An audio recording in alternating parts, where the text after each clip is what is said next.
தூய ஆவியே துணையாக வருவீர். இறை வல்லமையும் இறை ஞானத்தையும் நிறைவாய் என்னில் பொழிந்தருள்வீர். வாருமே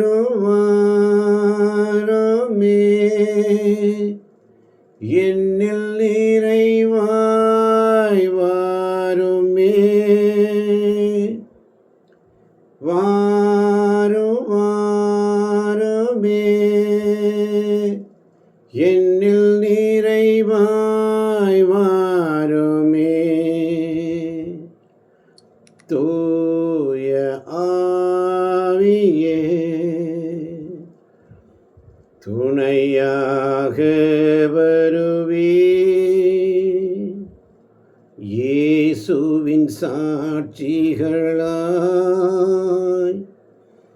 எம்மையும் மாற்றிடுவீர். மனதின் பாரங்களை நீக்கிட வருவீர். மனதின் காயங்களை ஆற்றிட வருவீர். மனதின் கீறல்களை போக்கிட வருவீர். மனதின் தீமைகளை மன்னிக்க வருவீர். தூய ஆவியே துணையாக வருவீர். இயேசுவின் சாட்சிகளாய் எம்மையும் மாற்றிடுவீர். தூய ஆவியே மனதின் பாரங்களை போக்கிட வருவீர். மனதின் காயங்களை ஆற்றிட வருவீர்னு சொல்லி ஒவ்வொரு நாளும் தாங்க முடிய கிருபை. ஆண்டவரின் பேரன்பு முடிவுற்றதில்லை, அவரது இரக்கம் தீர்ந்து போகவில்லை. ஒவ்வொரு காலையிலும் அவை புதுப்பிக்கப்படுகின்றன. ஆண்டவரே, உம்முடைய பெரு நம்பிக்கைக்குரிய செயல் பெரியதப்பா. 2 கொரிந்தியர் 12:9 நாங்கள் வாசித்தோம்.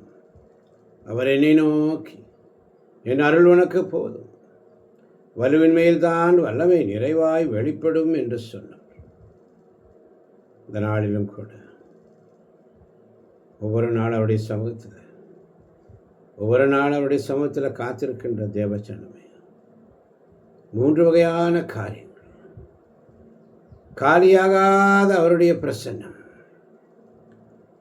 உலகத்தில் பேங்க்கில் ஏடிஎம்மில் எல்லாம் காலியாகும். ஆனால் இயேசுடைய கிருபை அக்கௌண்ட் ஒரு நாளும் காலியாகாது. தினமும் அது டாப்அப் ஆகும். தினமும் அதில் பிளஸ்ஸிங் ஃபுல்லாக இருக்கணும். அதை எடுக்க வேண்டியதுதான் நம்முடைய கடமை. நம்முடைய கிருபை ஒரு நாளும் காலாவதியாக புதுசாக ஒவ்வொரு நாளும் ஒவ்வொரு காலையிலும் புதியதாய் விளங்கும்.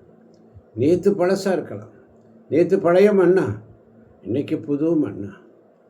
நேற்று கிருபை நேற்றைய பிரச்சனைக்கு, இன்றைக்கு இணைய கிருபை இன்றைக்கு உள்ள பிரச்சனைக்கு. காலைதோறும் மண்ணா புதுசு, நேற்று மண்ணா படுத்து போயிருக்கலாம். விடுதலை பயணம் 16:20 வாசிக்கணும். இயேசுவோட கிருபை தினமும் ஃப்ரெஷ்ஷாக இருக்கு. நேற்று தோற்று போயிட்டியா? நேற்று உனக்கு வெற்றி கிடைக்கலையா? நேற்று உன் மனசு சங்கடமாச்சா? என் மகளே, மகனே, சகோதரனே, சகோதரியே, நேற்று தோற்று போயிட்டியா? பரவாயில்ல, இன்றைக்கி புது கிருபை உண்டு. இன்றைக்கி புது கிருபை உனக்கு இருக்குது. மீண்டும் ஆரம்பி, மீண்டும் ஆரம்பி. கிருபை என்ன ஆகணும்? நம்முடைய பலவீனத்தை தாங்கும். அவருடைய கிருபை நம்முடைய பலவீனத்தை தாங்கும். அதனால தான் 2 கொரிந்தியர் 12:9 வாசித்தோம். என் அருள் உனக்கு போதும். வலுவின்மையில் தான் வல்லமை நிறைவாய் வெளிப்படும். என் அருள் உனக்கு போதும். பவுலுக்கு முள் இருந்துச்சு. ஏதோ ஒரு முள் தைத்தது போல என் உள்ளத்தை குத்தி கொண்டே இருந்தது. அதை எடுத்து விடுமாறு 3 முறை நான் வேண்டினேன். ஆனால் ஆண்டவர் சொன்ன பதில் என்ன? இயேசு முள்ள எடுக்கலை. இயேசு முள்ள எடுக்கலை, கிருபையை கொடுத்தார். உன்னுடைய பலவீனம் பெருசாக இருக்கலாம், ஆனால் கிருபை அதை விட பெருசு. உங்கள் கிருபை தான் என்னை தாங்குகின்றது. உங்கள் கிருபை தான் என்னை நடத்துகின்றது. கிருபையே, கிருபையே, மாறாத நல்ல கிருபையே. வீட்டில் கேஸ் இல்லைன்னா சமைக்க முடியாது. காரில் பெட்ரோல் இல்லைன்னா கார் ஓடாது. அதே மாதிரி அவருடைய கிருபை இல்லைன்னா உன்னால் ஓட முடியாது. அவருடைய கிருபை இல்லைன்னா உன்னால் நடக்க முடியாது. அவருடைய கிருபை உன் கூட இருக்கணும். எப்பொழுதும் ஃபில்லாக இருக்கணும். எப்பொழுதும் ஃபில் பண்ணிக்கோ அவருடைய சமூகத்தில் ஒவ்வொரு நாளும். எபிரேயர் 4:16 சொல்வதைப் போல ஏற்ற வேளையில் உதவக்கூடிய அருளை கண்டறிய அருள் நிறைந்த இறை அணையை துணிவுடன் அணிந்து செல்வோமாக. துணிவுடன் அவரை பக்கத்தில் தேர்ந்து போ. அவரை அணுகி போ. விழுந்துட்டியா? உன்னுடைய கிருபை என்னை தாங்க ஆண்டவரே. நான் விழுந்து போனேன்னா உன்னுடைய கிருபை என்னை தாங்க ஆண்டவரே. நான் அழுதுகிட்டே இருக்கிறேன்னா உங்கள் கிருபை என்னை துடைக்க ஆண்டவரே. என்னக்காக அழுகிறேன்? கிருபை நாள் முழுக்கவும் கூட வரும். கிருபை நாள் முழுக்கவும் கூட வரும். சங்கீதம் 23:6 சொல்லுது, உண்மையாகவே என் வாழ்நாள் எல்லாம் அருளும் பேரன்பும் என்னை புடை சூழ்ந்து வரும். கிருபை நாள் முழுக்கவும் கூடவே இருக்கும். பயப்படாது. காலையில் மட்டும் இல்லை, மதியானம் மட்டும் இல்லை, சாயங்காலம் மட்டும் இல்லை, ராத்திரி மட்டும் இல்லை, 24/7 கிருபை உன்னை தாங்கிட்டே இருக்குது. உன்னுடைய வேலையில் கிருபை, உன் வீட்டில் கிருபை, நீ செய்கிற ஒவ்வொரு காரியத்தில் கிருபை. ஏன் ஒரு பஸ்ஸில் போறியா? அங்கே கூட அவருடைய கிருபை. ஆமான் வாழ்ந்தவர்களே, ஒரு தாய் தன் பிள்ளைய காலையில் மட்டும் பார்க்கறதில்ல. ஒரு தாய் தன் பிள்ளைய காலையில் மட்டும் எழுந்ததும் பார்க்கறதில்ல. 24 மணி நேரமும் கண் வைக்கிறா. 24 மணி நேரம் கண் வைக்கிறாங்க.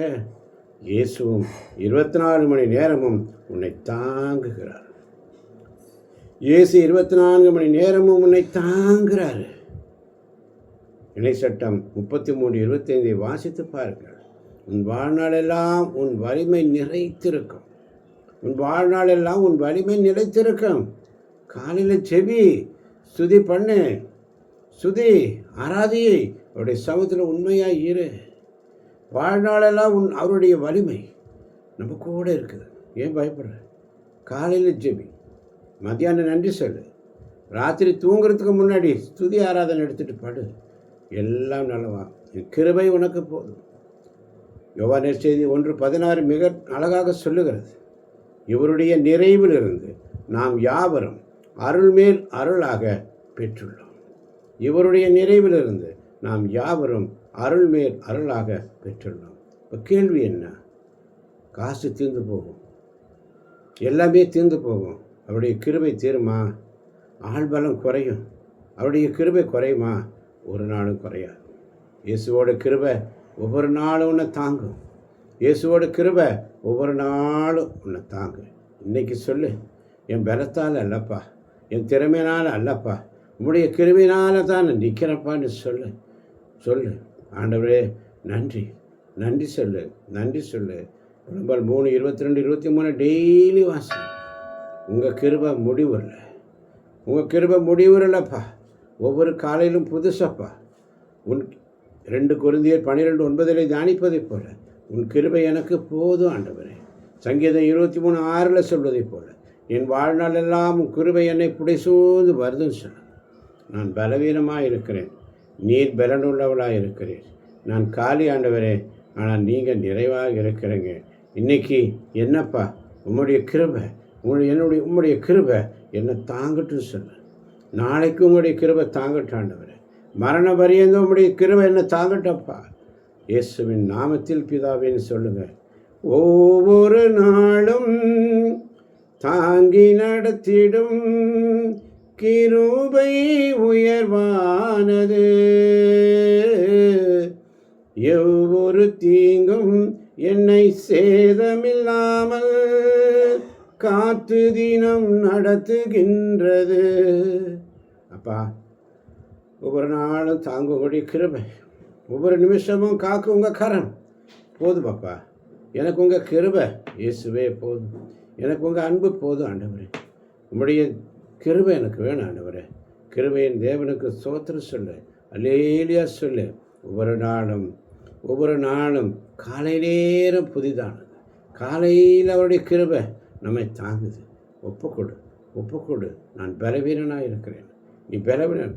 பலனுள்ளவன் பலனற்றவன், பலனுள்ளவன் பலன் இல்லாதவன், யாராயிருந்தாலும் உதவிகள் செய்வது லேசான காரியம்.